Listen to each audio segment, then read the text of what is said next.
Good. Found Hine, and Hine kind of fought through traffic and put it in the right corner. So Fred Hine starts things off the same way we did last night, except just a couple of minutes earlier. We've seen the Icebreakers score in the first minute before home. Never before have I seen them give up a goal in that first minute of the period of play. And now Alex Morrow is going to try to rebound. They scored 2 minutes after the Dasher goal yesterday and ended up winning the period 2-1. They're trying to do that again and answer back quickly. Fred Hine now takes it away from the offensive efforts and gets it up to Ensor. Ensor will wind up, that one goes bouncing back, and Hine will pick up the puck. Had a chance to tie the game, just shooting themselves in the foot with some mistakes, trying to get the puck in the neutral zone or keep possession. Farrington now works it behind, now to the blue line, Stephen Fowler, and he winds up, goes wide left.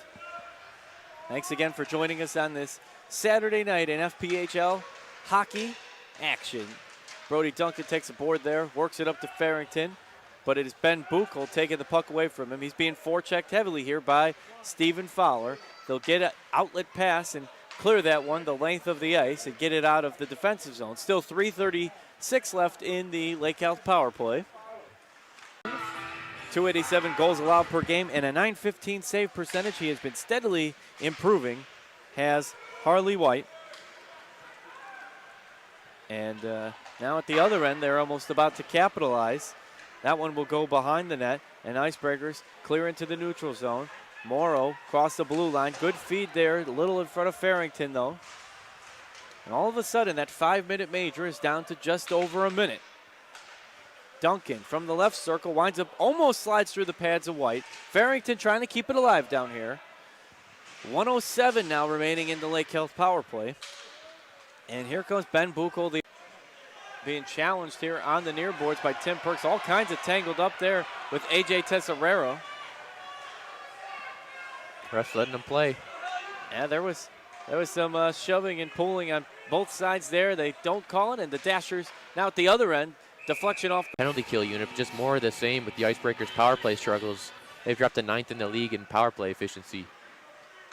Icebreakers now trying to get something going with both teams at full strength. Alex Morrow across the circle. Deflection off of White. Esri was looking for the rebound, but he was cut off last second by Gullo.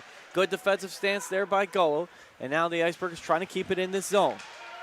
Esri sends it left to right over to Pishtuka, who picked up his first point last night. Takes a big wrist shot there, and it goes over the top bar. And now behind the net, Esri trying to keep it down here, but the Dashers will pull away with it. Now, at the other end, Brandt will come out. Dmitry Danik, the Belarus native, will help him out. And they're trying to work this one up along the boards. 3.0 goals against average in this league is impressive with all the goals that are scored. And especially he had to whittle that number down from a lower number. So he's definitely been vastly improving with a face-off nearest him now. Nate Farrington, top draw guy, takes it for the Icebreakers. That one through traffic, and I thought maybe they'd get a goal there on that obstructed view when they had screened him out yesterday on the 5-on-3. Of course, 5-on-5 now. Hogan will smack that one off the backboards. Trying to clear the zone, Morrow and Esri applying the forecheck pressure down here in the Dashers' defensive zone from Stephen Fowler. Now with a 3-9-12 scoring line for the Icebreakers in limited action. He's only in his 15th game of the season. End that series here. Face off now, left defensive circle. It will be Gullo, and Esri steps in for Farrington. Swap out there at the last second. Dashers just missed as they're not going to at least go in scoreless into the second period. All tied up at 1 here. Icebreakers had a 2-1 lead at the end of the first period yesterday before the Dashers would ultimately win 4-2. That one bounces just wide left, and here comes Brody Duncan picking up speed along the far boards. He crosses over center, tries to stick handle past Gullo, but Gullo holds him up, and Farrington will cycle it back. He'll have to work that one to Henry Berger, the Claremont, California native. And now up to Farrington, who takes the shoulder from the incoming Dasher. 5:35 remaining now in the period. Fred Hine, who had picked up his 21st goal and second straight night where he scored the opening goal, will flip that one down. Brody Duncan now up to Mark Esri. Esri battling to keep it here in the neutral zone, but the Dashers will win that one And now cross advantage now 14-11. Hallgood behind the net. He'll feed it to his outlet man. Menor has numbers there, though, and they apply the forecheck. Esri swarming in, as is Tim Perks. And that will give game as well. Discounted tickets are available for groups of 10 or more people. Contact us directly for more information on how to schedule your group a night here at Menor Ice Arena. Recovery by Brant. 19:02 remaining now in the second period. Dashers up 2-1. And a wind up there. Bounces off of Brant. Good stick handle to move it around. Dashers trying to tuck it into that left corner. And the Icebreakers had led the shot on goal 12-11. The last 8 shots on goal have come from the sticks of these visiting Dashers. Drop the gloves. They're really more skilled players on both sides. Was it Chase Tippin last year that on April Fools faked his retirement? Not sure, but I believe it was him. That guy's fun to watch, given that. There was some other April Fool's jokes around the league about crazy trades or things that weren't true that were posted up, but I think they felt, whoever was the player, I believe it was from the Watertown O'Mara. Now Murray didn't get a good look at that one. Bounce off a stick, but Armstrong keeps it alive. Gets it right side, scooped up, trying to score from the slot, but good job by the Icebreakers back line. Esri stick handles through the neutral zone and flips that one for tomorrow. Voids the hit from Esri. Now Brody Duncan forechecking. Tied for second most goals currently on the Icebreakers with Nate Farrington at 6. Fast break opportunity the other way. Hine can't get off. Good look. Keenan closed them out that time. Yeah, Hine loves hanging around near the blue line, getting those breakaway chances. Mervin remaining. Hine couldn't get the shot off of the draw. It's stolen by Tucker. Tucker didn't waste any time. Feeds it to Stewart Dant. Maybe he can make it another 2-goal period. Bounces off of the pad there. Still alive. Can Nada get the turn shoot? And Keenan came up for it but couldn't get the shot off in time. Hine with a little bit of a high stick there. Danieluk avoids it. Danieluk now playing a little give and go with Keenan. In the Menor area, stay safe wherever you are. Up to 60-mile-an-hour winds here on First Responders Night.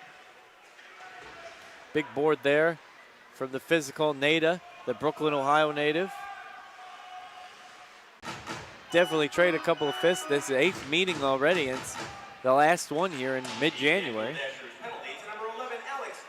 Racing to get it there. What speed there by Efimov Barakov. Oh, he couldn't keep up with. That's where you stand. You got to keep playing. 10 seconds left in this Lake Cal power play, but it's Danville heavily forechecking. So it looks like this is going to expire. It looks like all the penalties are going to expire, and we will be back to 5-on-5 hockey, full strength. 29-22 shot on goal advantage for Danville. 2-2 on the scoreboard. 7:54 remaining, and Conway out for the rest of the evening. And that's the 6'2", 190 out of Oxford, Michigan. A couple players from Oxford, Michigan on the team. Stephen Fowler from there, and he scored the first goal tonight. Murray tries to stick handle. He's pickpocketed by Fowler. Fowler unable to get the shot off, though. Forced over into that corner. Got Crawford there trying to center that shot. Dashers will flip it forward, but Fowler gloves it down and will dump it behind the net. Fowler really controlling the play during this shift. A couple of good plays, good turnover he created in the neutral zone and trying to lay the body there. Fowler, I believe, was signed this week last year in January, and he immediately, his presence was felt. He's one of those guys that played overseas and came back to North America midway through the season. The Icebreakers are grateful for it. He was a great player last season and this year as well. Hine is trying to get a shot off. Good job by the Icebreakers back line in keeping that one away. Stephen Fowler scored the first penalty shot for the team. He had the first shorthanded goal. He had a lot of the first for Icebreakers, and that was with not joining the team until January. Icebreakers have it in the offensive zone on the power play. That's the #1 cause of losing the zone is just errant passes at the blue line. I wonder how much it has become a mental thing, realizing their struggles they've had on the power play and just knowing kind of that pressure, feeling it, trying to break through and stop struggling there. Right there, the Dashers send one guy to forecheck, and he ends up with the puck. And Danville now in the neutral zone, cycles it back to Ensor. Ensor looks for the outlet pass. 3:48 remaining, and the power play has expired. And it's still Quintos and Brody in the box, but full 5-on-5 hockey here. That one takes a deflection off of Daniel. And now Alex Morrow, the Westerville, Ohio native, flips it forward into the neutral zone. Zelak now winds up in the glove. Feed up to Fowler. I'd say Fowler maybe has seemed the most returned to form tonight since returning from injury. Yeah, now of course you got a couple of line shakeups now with Conway getting ejected. That really throws a wrench in things for the Icebreakers. Conway was part of that starting lineup for Barakov just goes wide left there. Tim Perks crosses into the neutral zone, flips that puck down, skates to the right circle, and a good pass there. He kind of went behind his back, but Danville cuts it off at the last moment. Looks like Isaiah Crawford's getting time now with that the top line with Fowler and Perks. Crawford has definitely added some speed on the ice. He was very close to scoring on a breakaway earlier. Now it's Fred Hine from the left circle. He takes a hard shot that bounces back. So the draw now will be from the right defensive circle closest to Harley White, the Quebec netminder. The Dashers will win the draw. It's Mitch Atkins with the boarding call. Will spend the 2 minutes in the box. Danville unable to get a real clean pass off here, and forechecking now is Nate Farrington and Mark Esri. Two of the guys near with Brody Duncan up there, and Alex Morrow as your next top goal scorers with Declan Conway out in the other trade and call-up.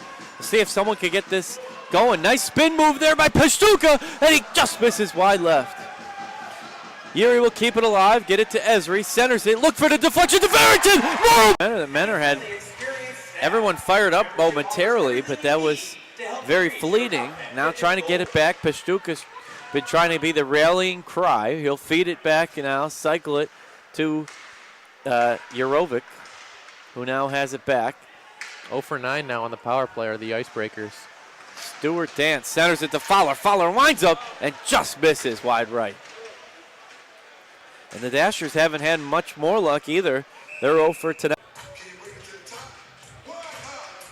Port Huron losing so many goaltenders. They got Blake Scott in net tonight, who they acquired from Watertown, I think it was. He's been with a couple of different FPHL teams, but he's given up 2 goals in the first 8 shots of the game. Do they still have the emergency backup goalie broadcaster or no? They do not. They have an actual backup, looks like, in place, so they signed. Credit to Prowlers for pulling off that broadcast and having the second goalie as well. Was that last weekend? Yes, that was against Columbus on the road. Oh, the 11-9 game. Right here, it's 2-2, a little lower scoring than that.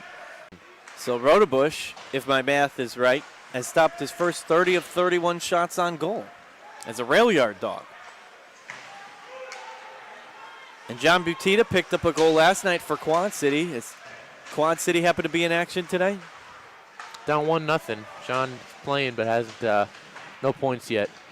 And you say Quad City, though, is one of the teams more on the struggling side of the SPHL? I have to check that. I don't know the league well enough, to be honest, because we didn't have many guys called up last year. Needed to do when they realized Menor wasn't able to take the lead at home. I mean, you remember the crowd erupted here. There's a good crowd on hand, the Fanatics here, and that big goal was a beautiful setup. A lot of guys involved, Pastuka, Farrington, and Morrow, and that to be called back to start the third period definitely swung the momentum. You know, the net may have come off the moorings, but at the same time, doesn't mean that the momentum doesn't change. Yeah, it was a strange period. A lot of penalties midway through. They scored the only goal.